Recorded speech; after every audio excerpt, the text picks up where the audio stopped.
Un enseignement explicite, c'est un enseignement qui ne laisse rien au hasard, rien à deviner. C'est le contraire d'un enseignement implicite où il faut faire des inférences et trouver ce qui pourrait être fait, ce qui serait logique de faire. Donc, on veut quelque chose de concret. Chaque étape d'une tâche va être démontrée, expliquée, répétée et nommée pour facilement y référer par la suite.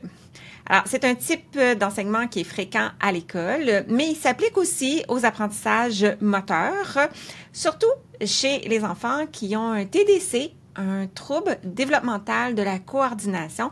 Donc, pour qui planifier et encoder, dans le fond, mémoriser une séquence de mouvements, de gestes dans leur corps pour pouvoir la répéter éventuellement automatiquement, bien, ça demande un effort supplémentaire pour apprendre et pour retenir aussi sur le long terme, donc plus de temps, plus de répétition. Un enseignement explicite, ça comporte généralement 4 étapes et on va en ajouter une 5e qui va être l'étape de préparation pour l'adulte accompagnateur. Alors, dans l'étape de préparation, bien, l'adulte va visualiser s'il est fort en visualisation, mais sinon, idéalement, on va faire la tâche lui-même et noter toutes les petites étapes, actions qui ont été effectuées. Donc, ça peut se faire en direct, je fais l'action, je m'arrête, je prends des notes, ou en différé. Donc, je me filme faire une action et ensuite, je m'assois et j'analyse pour tout documenter ce que j'ai fait, que je pourrais enseigner. Une deuxième portion de l'étape de préparation, c'est d'anticiper ensuite quels pourraient être les défis pour l'enfant que je vais accompagner. Et à ce moment-là, ça me permet déjà de peut-être préparer des outils qui pourront être utiles pour m'aider à enseigner.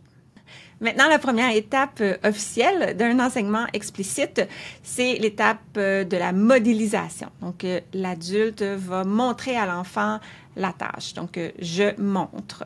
Et il fait essentiellement l'ensemble des actions, des gestes qui sont dans la tâche, toutes celles qu'il avait notées au préalable.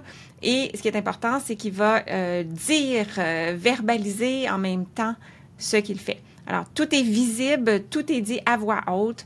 L'enfant, à cette étape-là, n'a pas à agir, il l'observe et il s'imprègne de la séquence. Elle peut être répétée plusieurs fois au besoin. La deuxième étape de l'enseignement explicite, c'est la pratique guidée. Alors, tantôt, l'enfant observait, on lui montrait. Là, on va faire ensemble. Et on peut le faire de 2 façons. On peut faire la tâche en même temps que lui. Donc, il nous imite. Et on peut tout simplement le guider verbalement aussi si on sent que notre démonstration n'est plus nécessaire.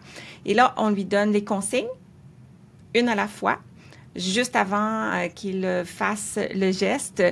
Et on en profite pour observer si il y a besoin de petits ajustements, si on a peut-être des petites étapes qu'on a réalisées, qu'on a oublié de mentionner. Par exemple, si on lui dit « ouvre le robinet », mais on a peut-être oublié de mentionner qu'il fallait pas ouvrir trop, qu'il fallait faire juste un demi-tour, etc. Donc, on fait des ajustements, on répète les parties difficiles, on peut faire un retour en arrière, aller planifier des nouveaux outils. Donc, on peut rester dans cette phase-là jusqu'à temps que l'enfant soit à l'aise pour réaliser l'activité avec notre soutien verbal.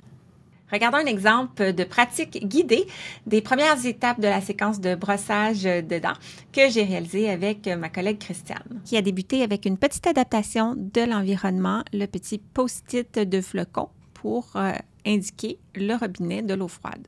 Prends le tube de dentifrice dans une main. Enlève le bouchon. Dépose le bouchon sur le comptoir. Prends la brosse à dents dans l'autre main. Place-toi au-dessus de l'évier et fais sortir un peu de dentifrice en appuyant le pouce contre le bout de tes autres doigts. Mets le dentifrice sur les poils de la brosse à dents de la taille d'un pois. Dépose le tube. Ouvre un peu le robinet d'eau froide, celui avec l'image d'un flocon, Mouille un peu les poils de la brosse à dents. Referme le robinet et commence ton brossage de dents. Oups, une étape a été oubliée. Est-ce que tu l'as repérée? C'est que malgré une préparation exemplaire, il y a peut-être une étape qu'on n'a pas pensée. Par exemple, l'enfant a pris l'objet dans la main opposée de laquelle on pensait qu'il allait prendre. Et là, l'objet n'est pas dans sa main dominante. Et là, nos étapes ne fonctionnent plus finalement. Donc, on fait des ajustements et on s'exerce et jusqu'à temps que l'enfant soit à l'aise pour passer à la prochaine étape. Prends ta brosse dans l'autre main et commence ton brossage de dents. Alors, on s'est arrêté ici parce que le brossage de dents en tant que tel, ça demande d'autant plus une préparation de chaque étape aussi qui va être adaptée à l'âge de l'enfant. Des supports visuels, fort probablement par rapport à la direction dans laquelle on va brosser, quelles dents en premier, combien de temps ça va durer, combien de pression on va exécuter. Alors, mais ça serait le même principe qu'on répéterait pour la partie du brossage de dents. Et bien sûr, à la fin, il y aura le rangement des objets qu'on a utilisés, essuyer le comptoir, tout ce qu'on aura voulu mettre finalement dans la séquence de brossage de dents. Après tout ça, on va arriver à la troisième phase de l'enseignement explicite, la pratique supervisée. Alors là, l'adulte va encore guider l'enfant, mais il va graduellement réduire le nombre de consignes qu'il va lui donner. Donc, il peut attendre un petit peu avant de donner sa consigne. Il peut omettre certaines consignes. Alors, l'enfant va commencer à anticiper la suite par lui-même. Il va devenir beaucoup plus actif, moins un exécutant, puis davantage participant dans sa planification motrice. Finalement, la quatrième étape, c'est la pratique autonome. L'enfant va réaliser la tâche seul, mais il n'est pas seul dans l'environnement. L'adulte est là pour l'appuyer. Il est un soutien moral. Et l'enfant va faire l'activité, chaque étape, mais il va aussi verbaliser ce qu'il fait. Chacune des étapes, ça va l'aider à encoder. Et éventuellement, ça va devenir du langage interne, mais à ce point-ci, l'adulte peut entendre ce qui guide l'enfant finalement dans ses mouvements. Et il observe et intervient seulement s'il y a des défis.